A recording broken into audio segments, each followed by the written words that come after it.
Morrison, are you ready to go? Okay. Good afternoon, everyone. Happy New Year. Bonjour, Quay. Today we have with me Dr. Morrison. I have Minister Natalie Jameson, who is joining us online virtually and will provide us a little bit of an update on our back-to-school plans. We will also have Norbert Carpenter from the Public Schools Branch and Gilles Arsenault from the CLSF on the line as well, if you might have some technical questions about from a school perspective as well. We're here, of course, to give the most up-to-date briefing on COVID-19 in our province and what we anticipate in the days and weeks ahead. Before Christmas, we put in place restrictions that were to last until January the 8th. Dr. Morrison will speak more about these in a moment, but we will be extending those restrictions in our province until January the 17th.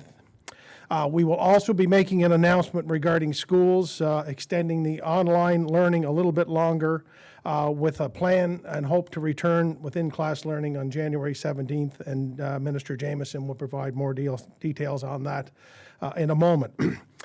Just before I turn it over to Dr. Morrison, I wanted to just speak directly with Islanders and just to share a little bit of perspective. This isn't our first COVID challenge. On this long and arduous journey, we have faced many fears and many unknowns, and we have proceeded through them all using science and the most up-to-date health information and research at our disposal at the time. And at every junction, we have, though there have been differing views on how we should proceed, we are fortunate and grateful that we have made it until now. And where we are right now, we have led the country in our response, and that is in no, less of a situation that we find ourselves in. We're in this because we've used consistent, data-driven approach, and it's served us very well. And as we face this latest challenge and what we hope might be our final challenge, we remain committed to following that approach that has served us so very well. From the beginning, we have done well fighting COVID as a province and as individuals. That is because we have done what we've been asked to do, and by understanding that situation we find ourselves in today, we knew we were in a good starting place for the arrival of the Omicron variant in the province. Even though it arrived sooner in the country and in the continent and in our province, it arrived a little sooner than we had anticipated.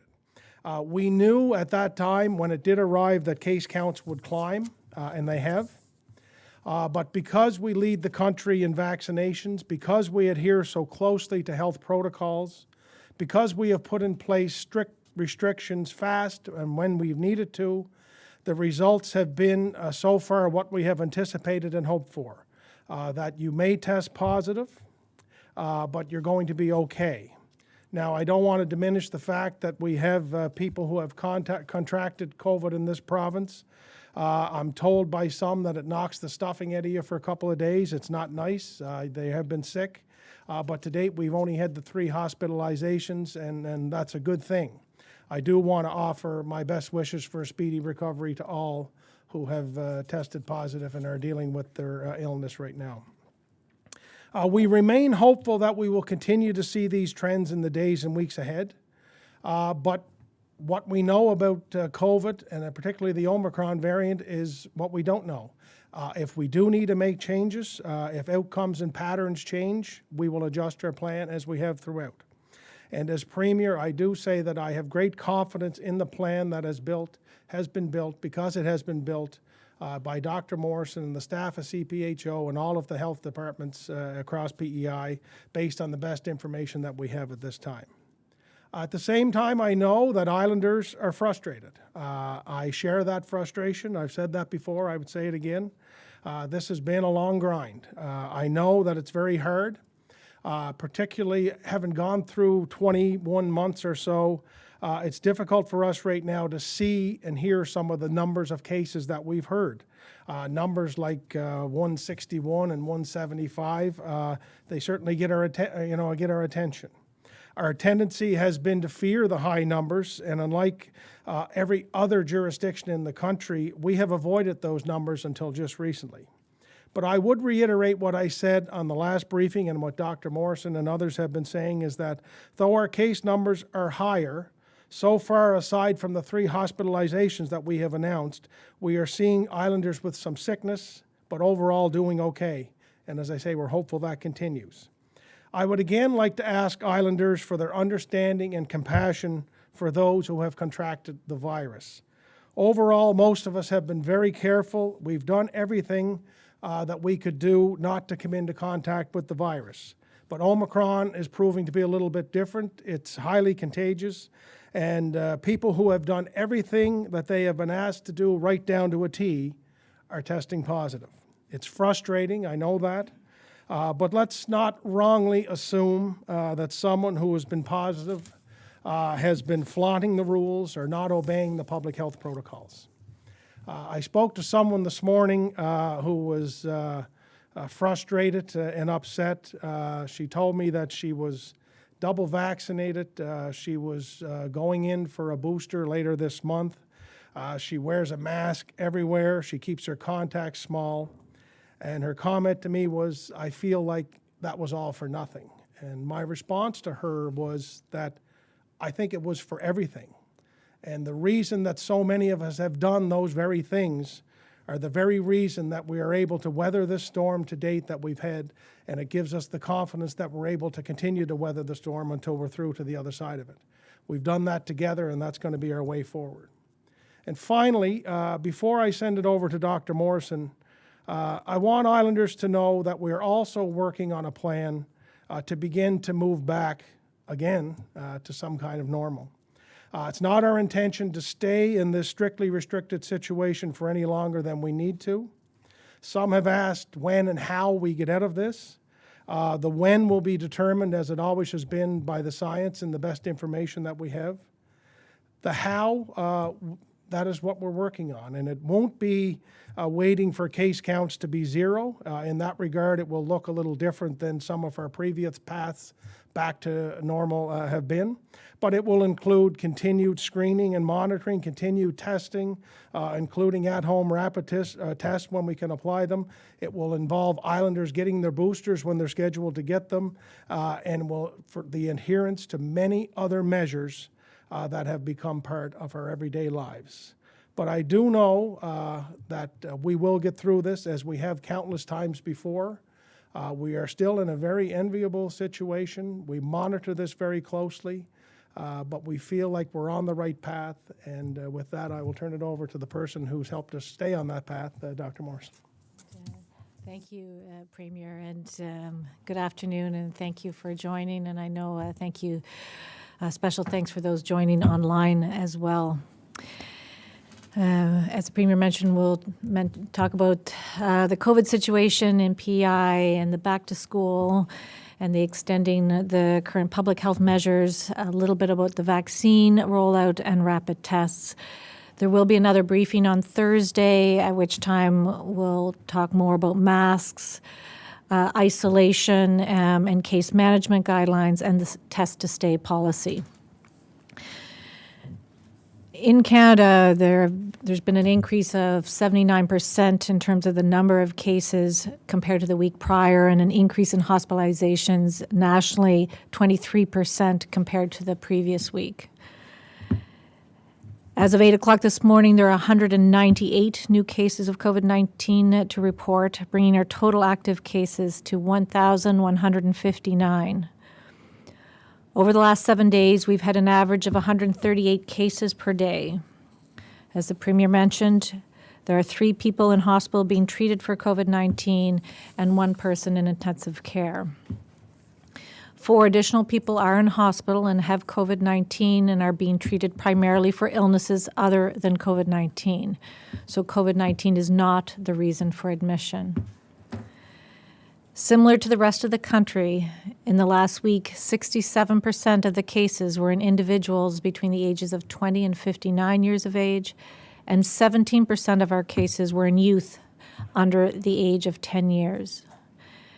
In the last week, there were over 15,500 COVID-19 tests completed, 1,450 PCR tests, and the remainder were ID Now molecular tests conducted at health PI testing clinics and points of entry. And this is an increase of 12% from the previous week. Like all provinces, we are in the midst of an aggressive fourth wave of this pandemic, and we are seeing the Omicron variant spreading at an alarming rate. Many areas of our health system are being strained with higher case counts. This wave is affecting many parts of our economy and life here in PEI. It is not known when we will reach the peak of this wave. Based on the experience in other countries, we can anticipate a sharp rise and an equally sharp drop in cases. And I think here in PEI, what we can try to do is manage maybe how high that peak goes and how fast it rises. And I wish I could predict with certainty when we will come out of this wave. I cannot do that, but I echo the Premier's remarks that we will weather this storm and remain hopeful as we get out the other side. Until we know more about the extent of spread of Omicron in our province, we are compelled, though, to take a steady and cautious approach. We must continue to work together to limit the spread of Omicron variant. In December, additional public health measures were put in place until January 8th. And the Premier and Cabinet accepted the recommendation to extend all of these measures until January 17th, including the following. Personal gatherings are limited to 10 people, and island residents are asked to keep close contacts to a steady and consistent 10 people. A smaller circle is better, and I heard Newfoundland refer to it as a tight 10. Wedding receptions and funeral receptions and wakes are not permitted. All organized gatherings, including worship services, theaters, wedding and funeral ceremonies, and concerts, must operate with a maximum of 50 people with physical distancing between households. Multiple cohorts are not permitted. Gyms, fitness facilities, and retail can continue to operate up to 50% capacity with physical distancing and masks. Visitation to long-term and community care is limited to 3 partners in care plus 3 designated visitors with physical distancing. Physical distancing is required in all venues up to a maximum of 50% capacity in retail businesses and VaxPass events, including theaters, gyms, community gatherings, and casinos. Restaurants and eating establishments must maintain 6 feet distance between tables, maximum table size of 10 people, with proof of vaccine for all patrons, and masking at all times except when eating or drinking. Food premises and eating establishments must stop food and beverage service at approximately 11 p.m. and close by midnight. No dancing at events and no karaoke. Indoor sport and recreational activities continue to be paused for island children under the age of 12 years, including organized sports, tournaments, competitions, games, team training, and practices. League play and practices for individuals over the age 12 are also paused. Whenever possible, employers should support employees to work from home. Our ability to begin easing these measures will depend on the impact of this wave in the coming days, including serious illness and hospitalizations. As we discussed last week, case numbers are an indicator of an impact. However, given the growing number of cases and the likelihood that case counts are considerably underestimated, the rate of hospitalization and the need for intensive care are better indicators of the impact of this wave of COVID-19. The CPHO has prepared back-to-school guidance, recommending a further delay in the opening of public and private schools to in-class learning until January 17th, based on an assessment of the situation next week. The return to in-class learning will depend on our epidemiology and the ongoing impact of Omicron and PEI. This was a challenging decision that was based on balancing safety overall health and well-being of children. We know how important in-class learning is for children's physical, developmental, and mental health and learning. We know the very best approach is for children and youth to be in school. Given the reality of our uncertain situation with COVID-19, we need more time to better understand the impact of COVID-19 on all age groups, including children, and to take steps to ensure a safer return to school. We cannot stop the Omicron variant among the population, and the best we can do is to slow it down. School environments are no different. When in-class learning resumes, there will be cases and outbreaks of COVID-19 in school settings. The back-to-school guidance for January 2022 includes public health measures to minimize the risk and disruption and increase safety in schools when students and staff return to in-class learning. This guidance builds on the August 2021 back-to-school guidance. Some measures contained in the CPHO school guidance for 2022 include masks will be required for all students, teachers, and visitors in all indoor areas. Children and staff should have access to a good quality 3-layer mask. Prior to resuming class, all students and staff members will be asked to take 2 rapid antigen screening tests 48 hours apart, and students will be tested up to 3 times per week during the first few weeks of school. Students and staff must complete daily home active screening for symptoms and should not attend school if they are not feeling well or have symptoms of COVID-19. Where possible, schools should implement cohorting of students and staff. Cohort should be 50 or less. Cohorting is not required in grades 10 to 12.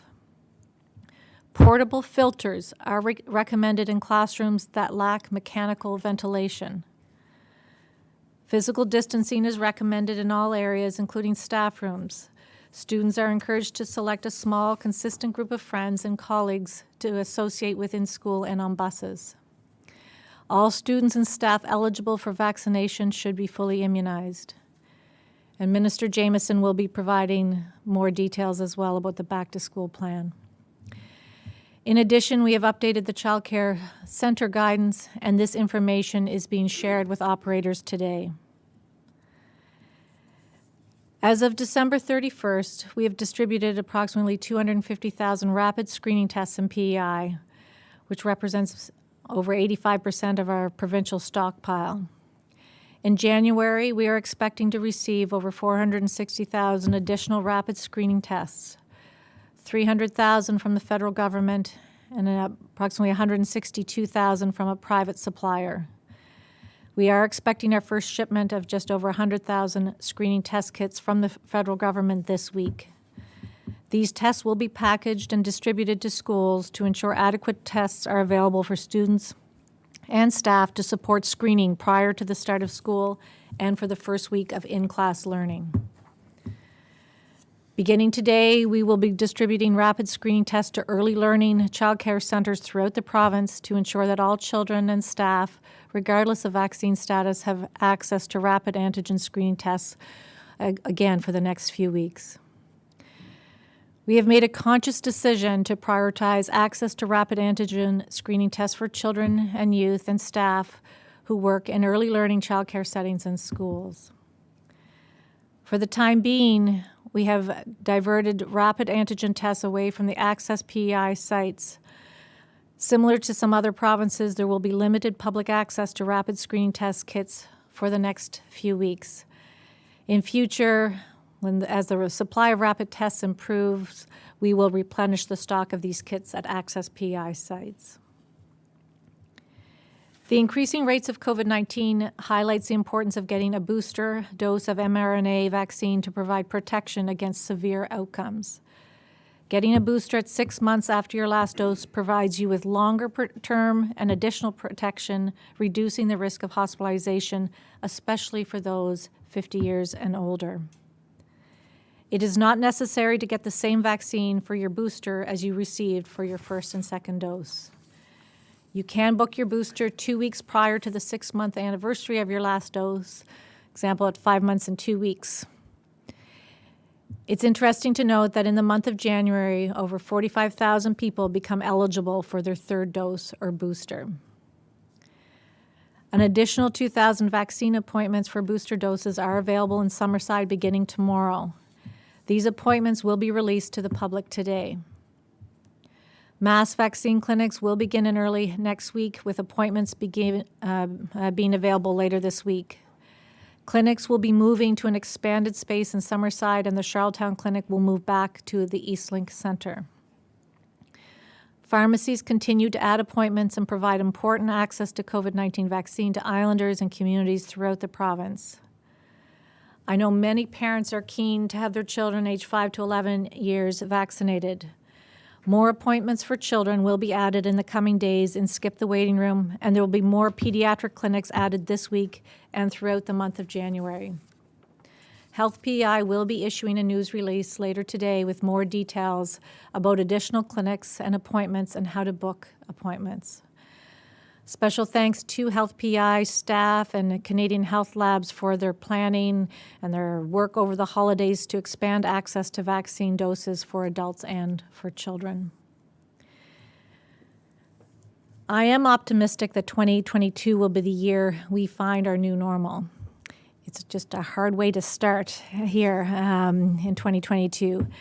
The year we transition from a pandemic to an endemic state where transmission is considered stable and where we really will be living with COVID-19, knowing it is circulating in our community.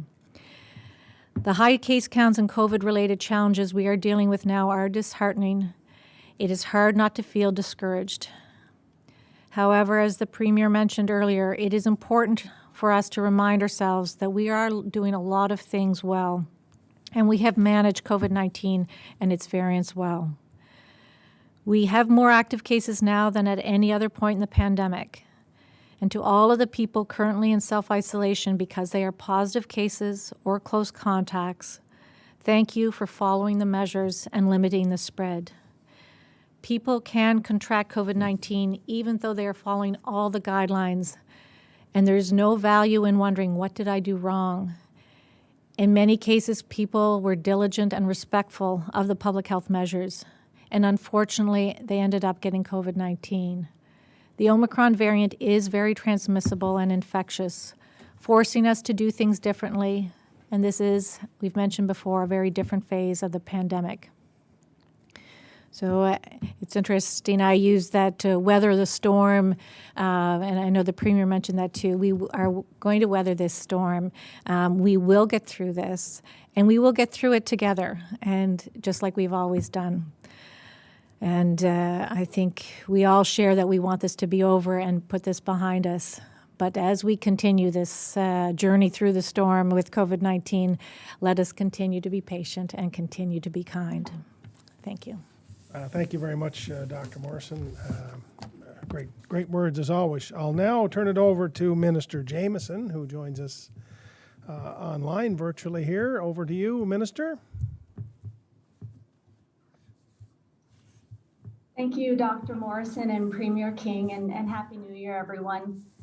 I've heard from many parents and educators over the past few weeks, and I want to say these are difficult times and decisions we certainly do not take lightly. I am so impressed by the resiliency of students and young children over the past 23 months, the kindness of Islanders, and the patience of parents, guardians, staff, and educators.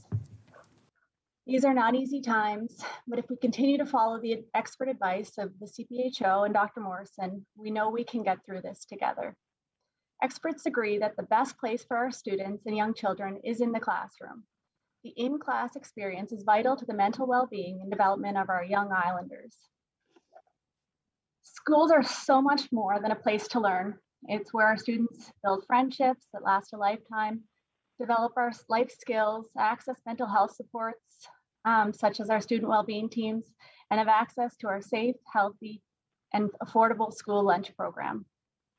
The Department of Education and Lifelong Learning, along with our educational authorities, have had many conversations with Dr. Morrison and the CPHO over the past week. Our collective goal has always been to get our students back to in-person learning as soon as it is safe to do so. We know that the health and well-being of our students and educational staff is at the foundation of all these decisions, and we thank Dr. Morrison for her guidance. At the recommendation of the CPHO, school will continue to provide remote learning for all students until at least Monday, January 17th. This extended period of online learning will allow rapid antigen tests and masks to be delivered to each school, allow students to monitor for symptoms since the holidays, and allow an opportunity for our schools to operationalize these enhanced guidelines that are being recommended by public health. It's an important reminder that we will continue to ask students and staff to stay home if you're not feeling well. As Dr. Morrison highlighted, her office has provided education with updated guidelines for enhanced public health measures within our school. We are working with the Public Schools Branch and the Commission Scolaire de la Langue Française to ensure that all of these measures are put in place prior to students returning to class. I'm pleased to report that we have 175 new portable HEPA filters. These portable ventilation units are being delivered this week to our 10 schools, which are relying on natural ventilation currently. And we're also working with the Department of Transportation and Infrastructure on providing new mechanical ventilation systems to these schools, starting this summer when classes are not in place. Work is also ongoing to ensure the current mechanical systems are maintained and working efficiently based on industry standards. We will also be delivering 30,000 triple layered cloth masks to schools for students and staff. Before returning to school, every student and staff will be supplied a triple layer reusable mask. The mask will provide enhanced protection for everyone. Strict hand hygiene procedures will continue in our schools, and we will be moving to cohorts where possible. Over the next 2 weeks, we will also be removing all excess furniture from classrooms to give more space for physical distancing. The Public Schools Branch has a COVID-19 response team in place to help support the preparations for the return to in-class learning. School operational plans will be updated this week. There is a meeting with administrators happening today, and we are planning a virtual town hall meeting for all educational stakeholders to discuss operational plans and implementing the guidelines provided by CPHO. Our goal throughout this process is to work together to support both students and our staff. These are challenging situations for everyone, and I want to extend my sincere appreciation to our educational staff across the province. In our early years sector, we commend the early childhood educators and staff who have worked throughout this fourth wave under enhanced public health measures. You continue to provide a safe and consistent environment for our youngest Islanders and their families. As a mom of 2 young children and on behalf of all Islanders, I thank you from the bottom of my heart. Prior to Christmas, the CPHO did provide enhanced public health measures for the early years sector, and this included having all staff masked and continued enhanced cleaning protocols. As Dr. Morrison had indicated, CPHO has further updated their guidance, which is being distributed today. Early learning and childcare centers will also be receiving triple layered masks for their staff, as well as additional rapid antigen tests for both children and staff. We are fortunate that many of our early years centers are relatively small, with group sizes that tend to be smaller than that of our public school classroom. This helps to decrease transmission of the virus and has enabled them to remain open and providing care for our youngest Islanders. To our early childhood educators and staff, thank you for your continued dedication to our youngest children and their families. And to our school staff, I know how busy you are today preparing for the transition to remote learning, and I thank you for the amazing support you provide to your students and their families. Thank you for your continued flexibility and commitment to education. And to our educational assistants and youth service workers, thank you for stepping up and providing respite care for students with special needs. And to all of the administrative and support staff throughout the system, thank you very much. Learning, we will continue to offer respite programming. We'll continue to offer the school food program and social supports that our students require. Student services will be reaching out to families who have shown they have a need for respite care. We have a dedicated email address set up for families with children with special needs. And if you need respite supports, please send them a request and student services will follow up with you directly. As Dr. Morrison stated, once a decision is made to reopen school, which we hope will be January 17th, every student and staff person will be asked to have 2 negative rapid antigen tests prior to returning to school. We are working with the educational authorities on the best way to distribute these tests to families. We anticipate most schools will organize a drive-through where parents or caregivers will be able to drive by their school and pick up their test kits. These distribution plans are still being finalized, but parents can expect to hear from their school principals on the exact details for their school. I want to encourage all parents to take the next few weeks to get your children vaccinated. And I want to thank Dr. Morrison for providing an update on increased clinics starting this week. I certainly encourage everyone to get vaccinated. Finally, for families who may be struggling, I know that this is a long stretch for some households. I encourage you to reach out for support. Please don't hesitate to contact your school or your student well-being teams. That's what they're there for, and they're happy to help. There are also many provincial programs you can access from home, including Strongest Families program, Bridge the Gap, or when in doubt, simply call the Island Helpline at 1-800-218-2885. It's toll-free, it's confidential, and available 24/7. The 211 emergency isolation supports will also continue, providing assistance with food, personal prescriptions, over-the-counter medications, and other emergency situations. In closing, I know remote learning is not ideal, but it will help to keep our children and our community safe as we work through this fourth wave. We do have resources on our website to help parents in remote learning. There's a remote learning guide as well as frequently asked questions. But if you are feeling overwhelmed, please reach out to your teachers, talk to your principals. We want to work with you. Every family situation is certainly different, and remote learning can be challenging. Do your best you can, and please reach out when you need support. I want to thank everyone for your continued patience and your perseverance. We will get through this. I'll hand it back over to Premier King. Thanks again. Well, thank you very much, Minister. And like our previous couple of briefings, a lot of information's packed into that. So we will try our best to unfurl as much of it as we can with our friends in the media. Maybe we'll start with Alison here from The Guardian. Thank you. I guess the first question would just be about any vaccine clinics in schools. Will they continue to operate or be ramped up, or is it just community clinics? Hi, Alison. So at this point, what Health PI has talked about, it was really public health nursing. The plan was to go and do some clinics in school. I think given the need to try to get as many young people their first doses of vaccine, and also the need to booster so many others, that they really would like to focus on some more clinics, pediatric clinics in the community.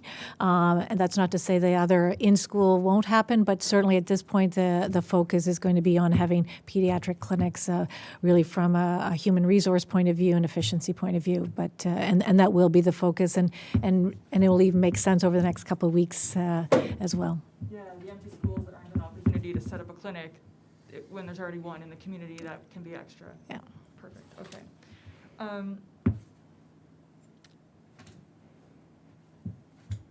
And I did have a question. I'm trying to think. I know this briefing is mostly schools.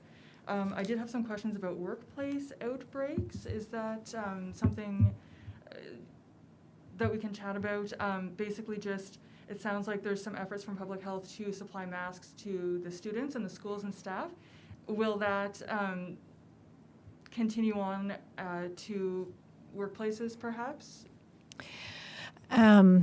Well, I mean, I don't think we've been planning necessarily for workplaces in terms of providing masks, or not. That hasn't been part of our discussion in the last few days. But I think one of the things that we're trying to have available on the website, and I'll speak more about it on Thursday, is around the test to stay for workplaces. So I think there's that part where certain critical infrastructure workplaces who may have identified an outbreak in their facility, how we can try to make sure that there are close contacts that can really work isolate.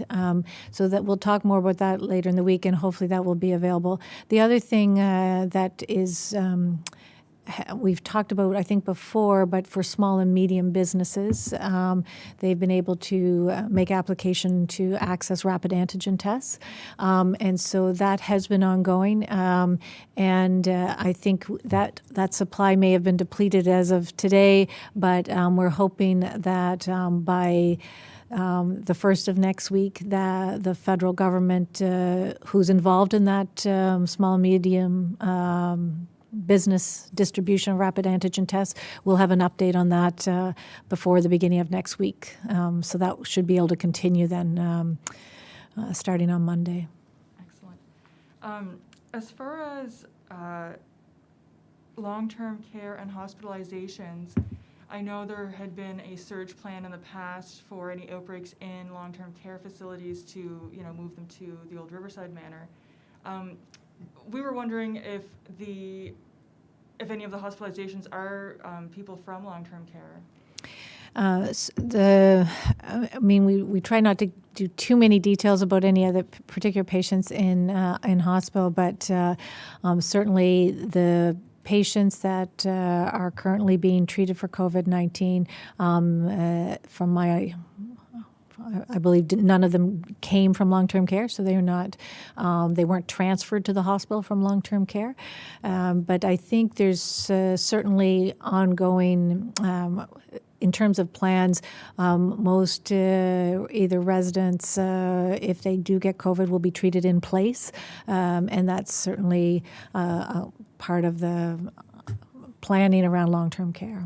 Okay. And can you clarify the numbers of people in hospital? There were 3 in hospital for COVID, 1 in ICU. So is that including 1 in ICU? So yes, so one of the 3 being treated for COVID has been in the ICU. Okay. And one more, if you could remind us, we're prepared with enough ventilators. We did get extra ones, I think, in 2020. Mm-hmm. Is that correct? Yes, and Allison, I think Marion Dowling may have spoken about the number of ventilators last week, and I don't have them in front of me, but I believe it was. I don't want to misquote her, so I mean we can send those to you. But yeah, exactly. Yeah, that's it. Thanks. Thank you, Allison. Now we'll move to those of us who have joined us virtually or online. So maybe we can start there. Steve Bruce, CBC. Yes, hello to you all, and Happy New Year. A few questions around schools.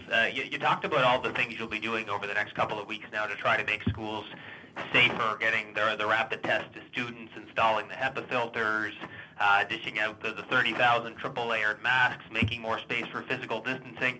So if all that stuff was already in place now, would you be opening schools now rather than on the 17th?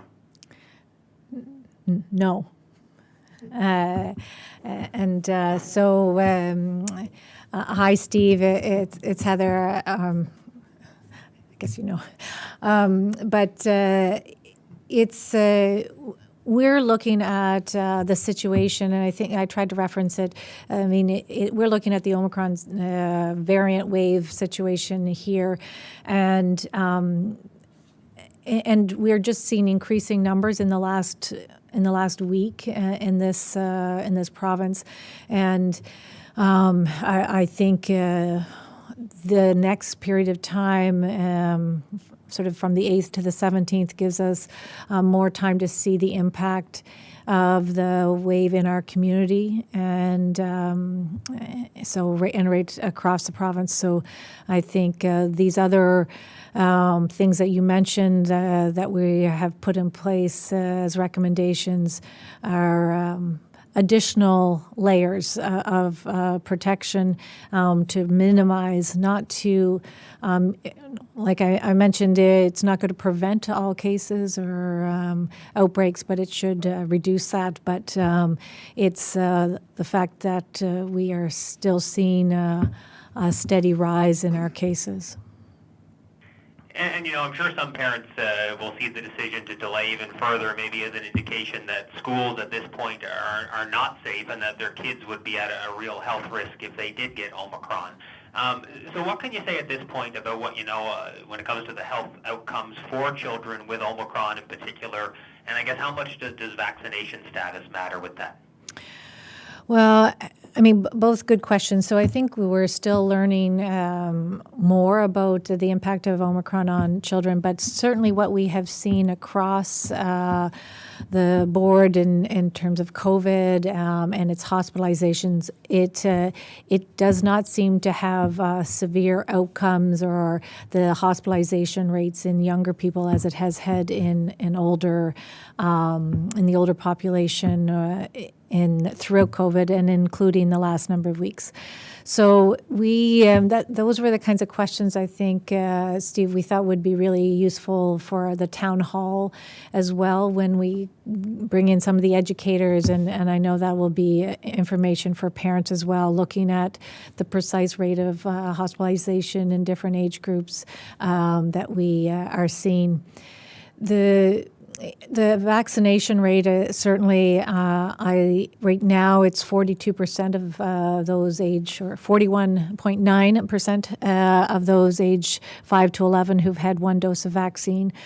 Certainly like to see 50% of our eligible children between 5 and 11 have their first dose of vaccine before they get back to school. And we have, continuing rates that are really good. I don't have it in front of me, Steve, but we can certainly provide it, the rate of overall vaccination rate between those who are 12 and 17 who are fully vaccinated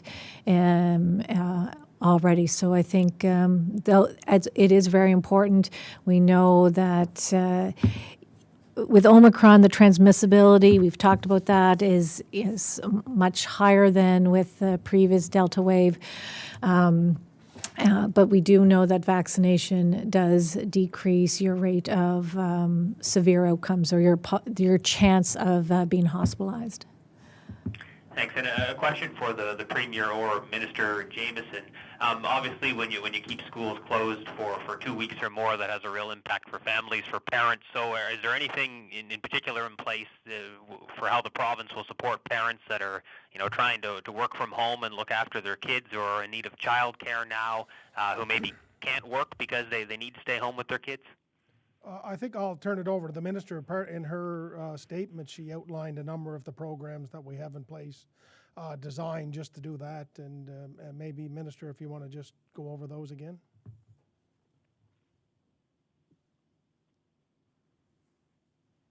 Hi, hope you can hear me. Yeah, thanks for the question.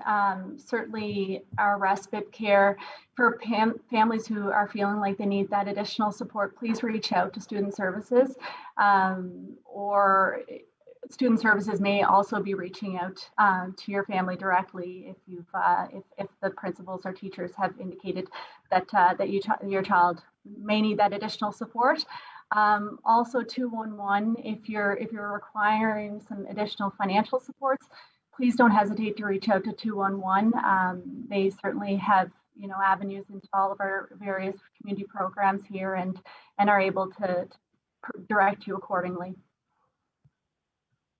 Thanks. And maybe one more question for Norbert Carpenter. In terms of the online learning now over the next 2 weeks, but possibly beyond, what will the expectations be this time around in terms of how much time students are spending?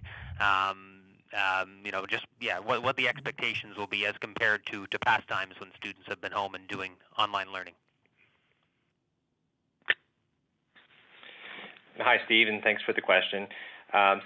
We are in the process right now of having the remote learning take place this week and into next week, and we're hoping to be back by the 17th. Teachers today and tomorrow will be sending out emails to parents with the expectations. It does vary by grade level, so the K to 3, 4 to 6, and the different key stages. You may see some expectations like period of time dedicated to synchronous learning, live lessons with the teacher, some independent work in between, but each grade level or key stage will have a dedicated set of expectations for the children they teach. Thanks. And maybe if I could sneak one more question in, just a point of clarity for Minister Jameson. You talked about respite care being provided, but is that, to be clear, is that just for families who have children with special needs? And then obviously there's lots of parents that will still need some level of support when it comes to childcare, or if they're unable to work because they need to look after their kids. So is there anything in place for those families? Yeah, thanks, Steve, for the question. And we recognize that this is a challenging time for families. Having two small kids myself, I understand the importance of childcare, and I do want to commend our early learning and childcare centers for stepping up over the last 23 months. They're incredible. Yes, our respite care is for our students with specialized needs. We are currently looking at some options to make available to families who require childcare for those school-age children. Certainly, we encourage employers to be flexible. We've said that from the beginning. It is a challenging time, and really encourage employers to be flexible. Also, a time to lean in on family and friends. I know my parents, again, speaking from personal experience, my parents have stepped up to the plate and have supported me beyond measure. So I know this is exhausting and frustrating, and I really empathize with families. But I know we can get through this together.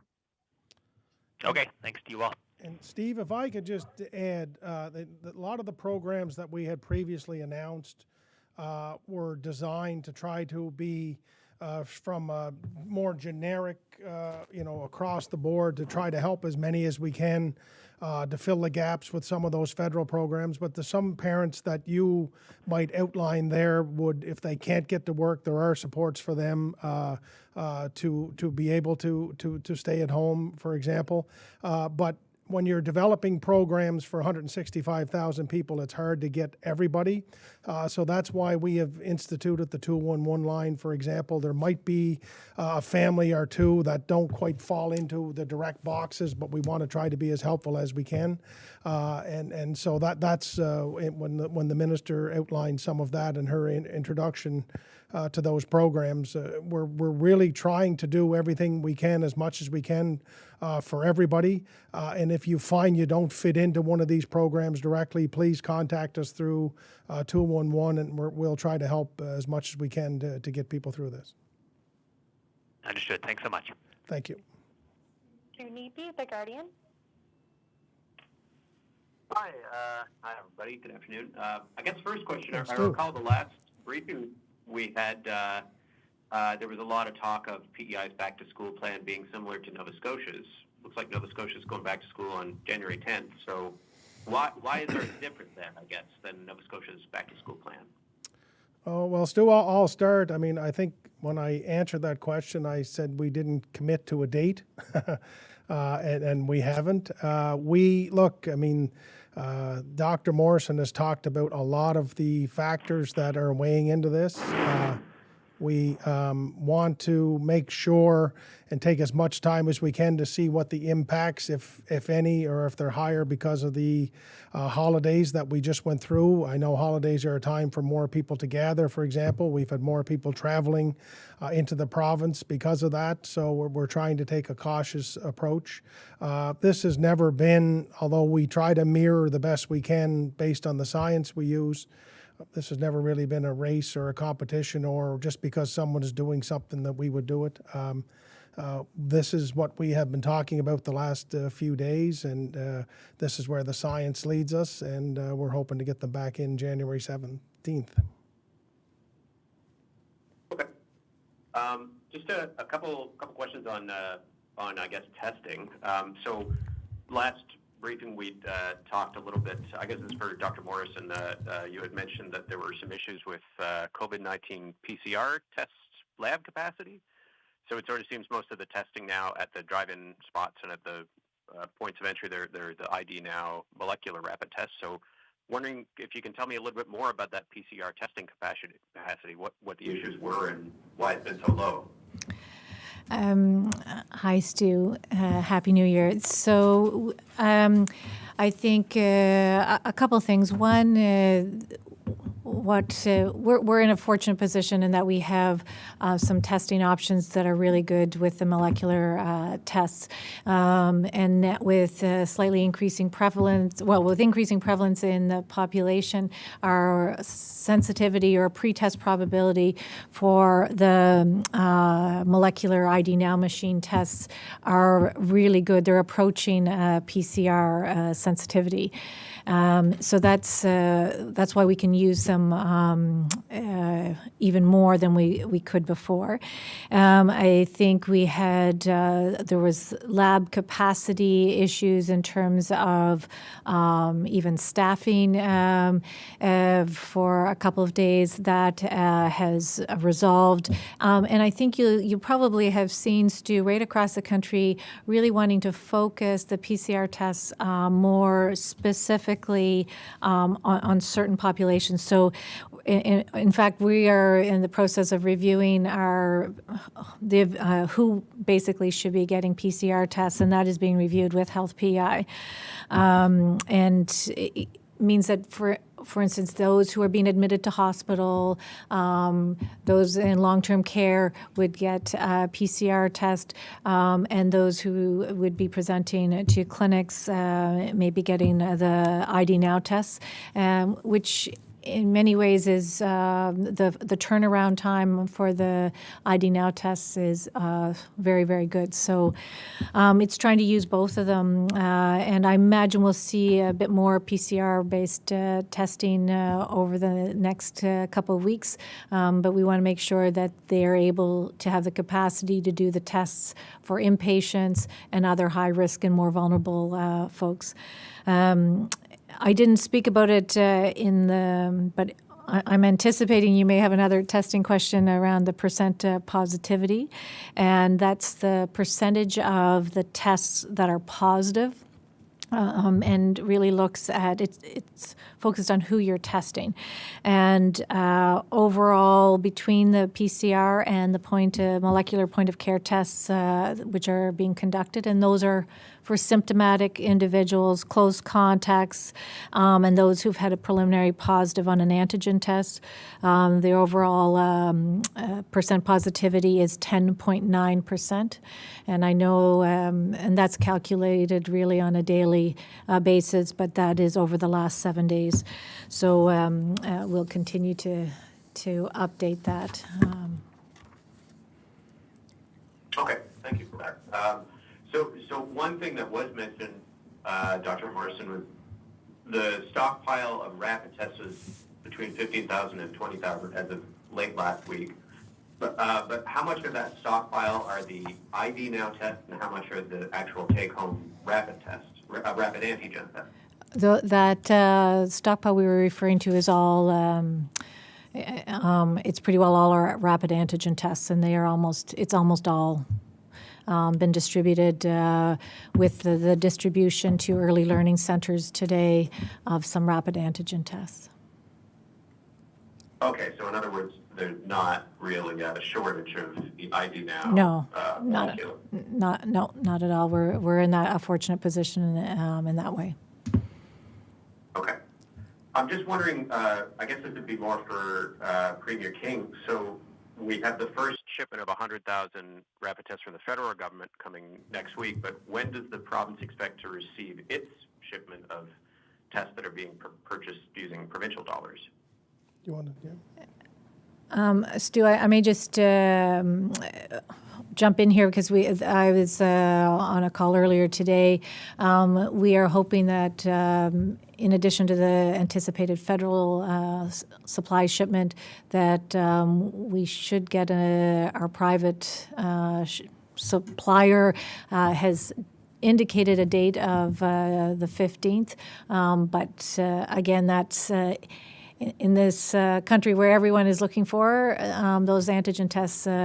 We won't count on them until they arrive.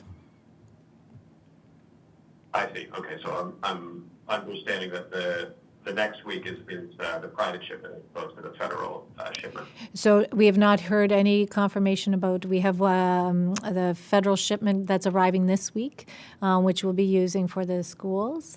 And then we have not had a date confirmed for the remaining federal shipments for the month of January, but we have had confirmation that they will be delivered, but we do not have dates. And then the private company shipment, which is in addition to the federal government one, is we were given a date of the 15th of January for that. Okay, last question. So the most recent, I guess, shipment of rapid antigen tests from the federal government in December, was this shipment increased from months prior, I guess, what with the possibility of the arrival of Omicron? Yes, we had requested and received additional antigen tests in December. Can you tell me how many of the rapid antigen tests? Stu, I'm not sure I know off the top of my head. I believe it was 80,000 that we had requested in addition. Okay. How much higher was that than, say, like November's shipment? I know it was at least, I believe it was double, but Stu, I'll have to have all those numbers. I don't have all those numbers in front of me from November, what the November shipment was, but I know you like to know all those details, so we can certainly get them for you. Thank you very much. Thank you, Stu. Martin, CBC. Hi, good afternoon and Happy New Year to all of you on the line today. Dr. Morrison, you just mentioned the positivity rate is 10.9% on Prince Edward Island. Can you help us understand why that is an important metric to watch?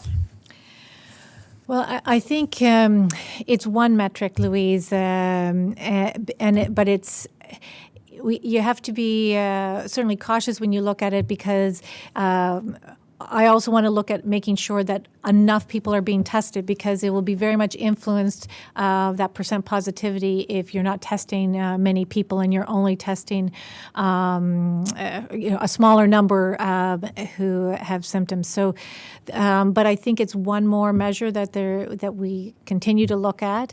It's an indication of your level of community transmission, and that's certainly why it's been used as a measure across the country, probably more so by other provinces who had higher numbers in previous waves.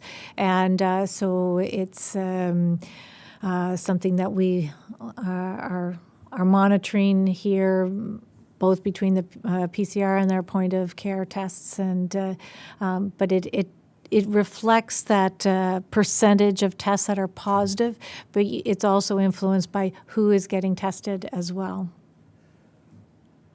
When I hear the changes coming to who is being tested and maybe PCR tests only being used in hospital settings as we transition, does that mean eventually, or in even the nearer term, we will just stop reporting case numbers if the most important data now is really severe illness and hospitalization?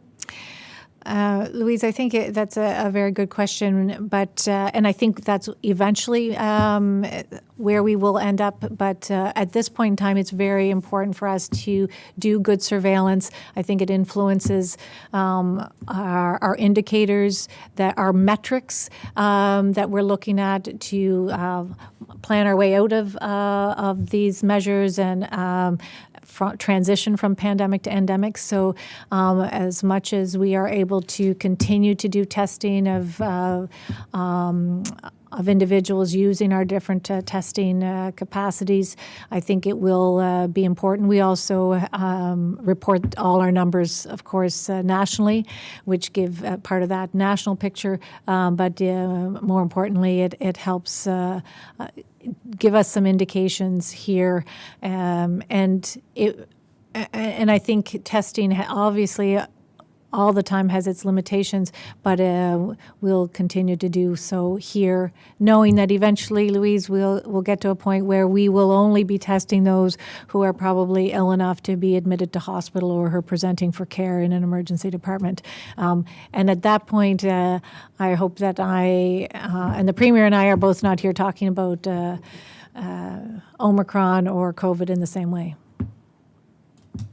You speak about, and the Premier too, about the mild symptoms, particularly for those who are vaccinated, and the importance of getting vaccinated to prevent you from getting seriously ill or in the hospital. So can you tell us the immunization status, the vaccination status of the individuals who are in hospital? And if you can't for privacy reasons, can you tell us if any vaccinated individuals are in hospital with COVID-19? Louise, I did discuss this with Dr. Cameron, our epidemiologist working on COVID, and it is part of the surveillance and the epi policy not to give the vaccination status for when we have less than 5 people in hospital, but when we start having numbers that are bigger than that, we will be speaking about the vaccination status of individuals in hospital. Okay, thank you. And then given that doctors in other regions have said the case numbers rising, lags the number of people in hospital, are you worried that saying the symptoms are mild offers Islanders maybe a false sense of security, given that those numbers lag hospitalizations? Well, I mean, I think we've talked about it over the last number of weeks, that the majority of people certainly have mild to moderate symptoms. We do know that people are presenting to emergency department, even though they're not getting admitted necessarily, they are presenting with symptoms that are making them seek care. I think we have about 90% of individuals who do get COVID who do have symptoms, which is a higher percentage than we've seen in other waves or other variants.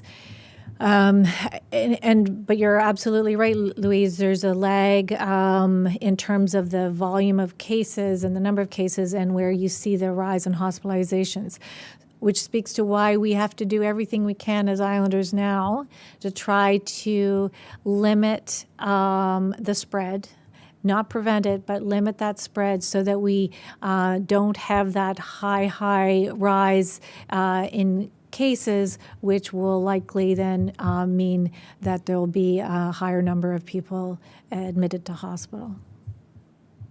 Thank you very much. You're welcome. Pascal Rachinogu, Radio Canada. Oui, bonjour. Ma question est pour Dr. Morrison. Si vous pouvez l'expliquer en français, qu'est-ce qui motive votre décision de limiter l'accès aux tests rapides dans les centres de Access PEI pour concentrer les tests rapides dans le système scolaire? Qu'est-ce qui a motivé votre décision?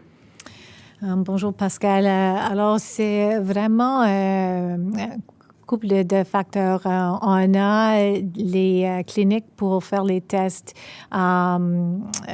D'autre part, c'est pas seulement les tests rapides. On veut qu'on fait comme une priorité pour essayer de diminuer l'impact de COVID dans les écoles et pour les étudiants et les enseignants. Alors, on veut faire vraiment les mettre là-bas. Ça ne veut pas dire qu'on n'a pas les tests rapides aussi au point d'entrée. On a les tests rapides, vient de parler pour les business qui sont, il y en a accès pour les tests rapides là-bas. Alors, c'est pas seulement les écoles, mais ceux qui restent, on veut, c'est tellement important de vraiment que les étudiants retournent, tous nos enfants retournent à l'école. Alors, c'est une décision qu'on fait. Et puis, quand on a plus de tests rapides, on va les distribuer encore partout au point d'accès. Est-ce que je sais que dans certaines provinces, l'accès aux tests rapides est difficile parce qu'il y a beaucoup de demandes. Donc, il y a énormément de demandes et les gens allaient chercher beaucoup de tests. est-ce que c'est ce qui se passe à l'Éduc-Prince-Édouard? Est-ce que l'idée, c'est un peu de faire qu'il y ait des tests disponibles pour les personnes les plus vulnérables, les endroits les plus nécessaires? Parce que depuis le début, avec un certain montant de tests rapides, on a toujours vraiment on a décidé de les faire plus accès où les personnes sont plus vulnérables. Alors, on a fait pour les tests rapides pour les personnes qui sont tested ou vaccinées. On a fait l'accès pour les tests rapides pour les personnes qui travaillent à les foyers de longue durée. Pour qu'ils puissent avoir plus de tests là-bas. On a fait accès pour les personnes qui viennent de rentrer à l'Île-du-Prince-Édouard. Alors, on a toujours fait des décisions d'essayer de les mettre où on pensait qu'il y avait plus de risques pour protéger les gens qui sont plus à risque. Merci. Merci. Felix Arsenault, Radio-Canada. Oui, merci. Ma question, ça serait pour la docteure Morrison ou pour la ministre Jameson, si c'est possible en français. On a vu la Fédération des enseignants demander hier que la rentrée soit repoussée en classe au 17. Est-ce que c'est un peu à cause de cela que le retour est repoussé ou c'est vraiment la situation comme telle qui le demande? Bonjour Félix. Est-ce que vous pouvez répéter? Je ne comprends pas ton question. Oui. On a vu que la Fédération des enseignants demander hier que la rentrée soit repoussée, la rentrée en classe soit repoussée au 17, et là, vous annoncez ça aujourd'hui aussi. Est-ce que c'est un peu à cause de cela ou c'est vraiment la situation avec le variant Omicron et tout ça qui demande que ça soit repoussé? C'est vraiment la situation de l'Omicron qui fait la décision, pas le statement de Teachers Federation. Et puis, je sais qu'on vient de parler, de faire cette décision avec le Premier ministre avant-hier, bien sûr. Minister Jameson, the question was, did the statement from the Teachers Federation, was that what made our decision to extend the date about the in-class learning? And I said, no, it was based on the Omicron situation, and that discussion had taken place with the Premier well before yesterday. Thank you, Dr. Morrison, and certainly appreciate the position of the Teachers Federation and all Islanders. But I agreed, we've been in these discussions now for a number of days and weeks. So. Parfait. J'aurais peut-être une autre question. Je crois que M. Arsenault là, du conseil scolaire est aussi en ligne, là, si j'ai bien compris au début. Ma question, ça serait de comment ça va se passer un peu dans les écoles avec ces nouvelles mesures, les 2 tests rapides avant de pouvoir revenir en classe, les 3 tests par semaine là, pour certains. Comment est-ce que ça va se passer et comment est-ce qu'on se sent dans les écoles avec ces mesures-là?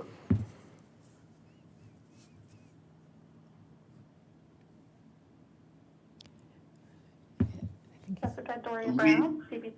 Je sais. Gilles? Oui, est-ce que vous m'entendez? Oui.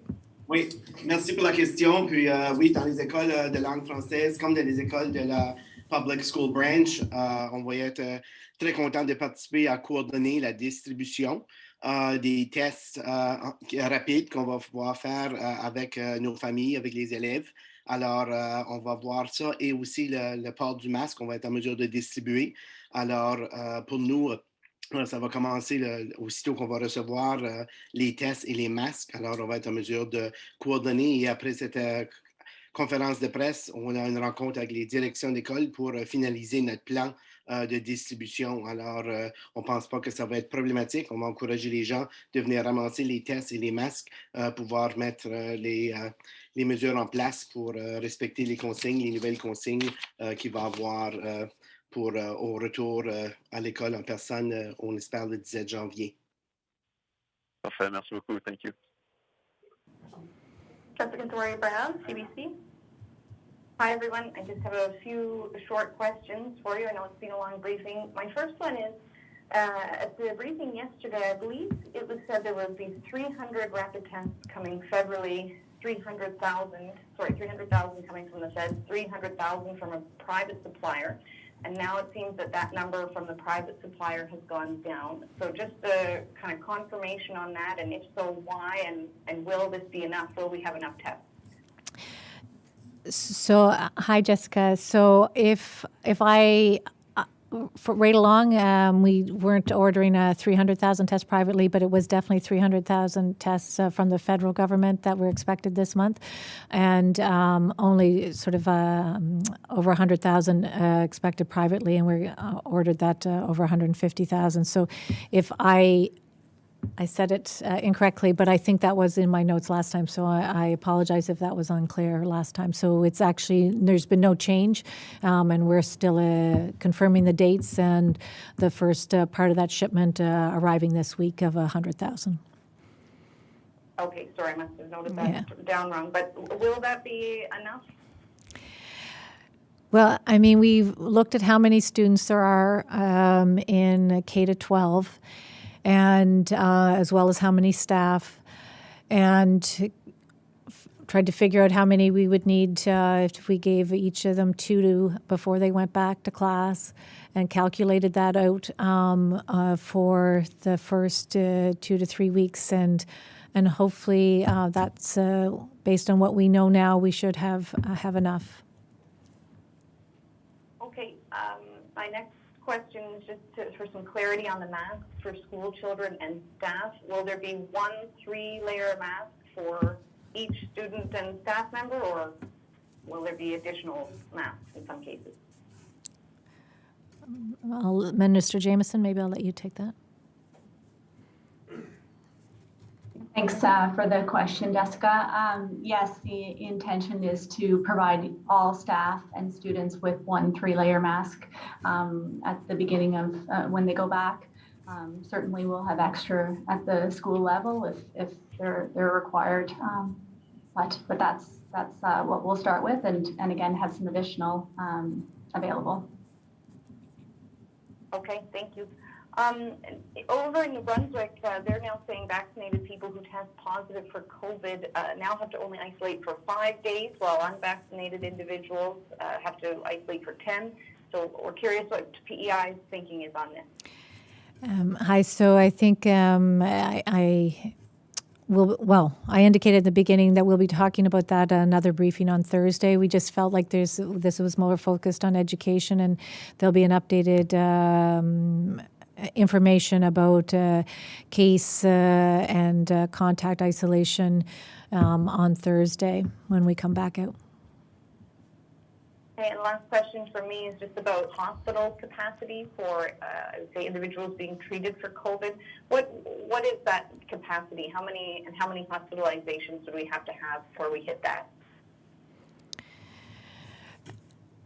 I think that's probably an answer that we'll probably be able to send to you from Health PI. I don't want to speak for them, but certainly at this point, based on the information I have, they have capacity there, and I've heard Dr. Gardam said they're doing well from a capacity point of view at this point in time, but we can certainly get that information sent to you. And some of the contingencies, Okay, thank you, everyone. Jessica, just to finish off, some of the contingencies that obviously they have in place within our hospitals are, we're trying not to, cancel some of the surgeries, et cetera, that they're seeing in other places. But as the hospitalizations increase, if they do, I mean, those are types of things that could get impacted. But I think Dr. Morrison is right on. So far, we're able to deal with the capacity right now. But I mean, we went into COVID 22 months ago knowing that we have some challenges within the delivery of healthcare all across the board, and certainly COVID hasn't helped that, and we don't anticipate that the Omicron variant is going to help that as well. But so far, we're in a good place. There's confidence from Dr. Gardam and his team that we're in a good place here, but we'll just evaluate it daily. All right, thanks a lot. Thank you very much. Well, I think that brings an end to our questions from our friends in the media. I want to thank Minister Jameson, I want to thank Norbert and Jills, who joined us to assist with the technical briefing, and as always, Dr. Morrison and her staff. So to all Islanders, again, Happy New Year and stay safe.